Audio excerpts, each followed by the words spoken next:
ప్రముఖ సాఫ్ట్‌వేర్ సంస్థ విప్రో పూణేలోని హింజీవాడి క్యాంపస్‌లో మత మార్పిడి సెగలు రేగుతున్నాయి. అక్కడ ప్రాజెక్ట్ మేనేజర్‌గా పనిచేసిన ఒక మహిళా ఉద్యోగిని తనపై ఉన్న లేడీ బాస్ మతపరమైన వేధింపులకు గురిచేసిందని, బలవంతంగా మతం మార్చడానికి ప్రయత్నించిందని ఆరోపిస్తూ పూణే పోలీసులకు అధికారికంగా ఫిర్యాదు చేశారు.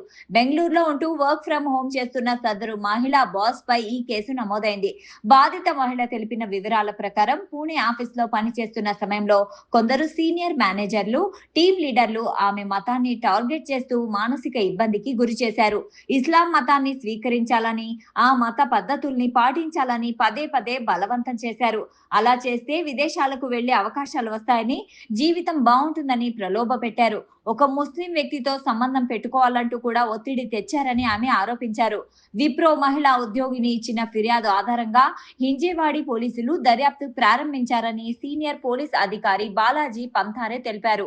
ఇన్సూరెన్స్ విభాగంలో పనిచేసే ఆమె లేడీ బాస్ కొన్ని అభ్యంతరకరమైన వ్యాఖ్యలు చేసి బలవంతంగా రాజీనామా చేయించినట్లు ప్రాథమికంగా తెలిసిందని, దీనిపై కంపెనీ గతంలో ఎలాంటి చర్యలు తీసుకుందో కూడా పరిశీలిస్తున్నామని చెప్పారు.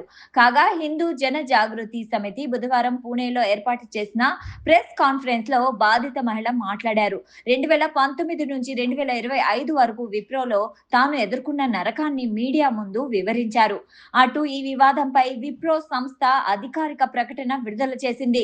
మా కంపెనీలో ఉద్యోగుల సంక్షేమం, గౌరవ మర్యాదలకు అత్యంత ప్రాధాన్యత ఇస్తామని, ఎలాంటి వివక్ష, వేధింపులు లేదా ఒక వ్యక్తి ప్రాథమిక హక్కులను కాలరాసే చర్యల్ని అస్సలు సహించబోమని స్పష్టం చేసింది. ఈ కేసులో పూణే పోలీసులకు తాము పూర్తి స్థాయిలో సహకరిస్తున్నామని, ప్రస్తుతం దర్యాప్తు జరుపుతున్నందున కేసు వివరాలపై ఇప్పుడే వ్యాఖ్యానించలేమని పేర్కొంది.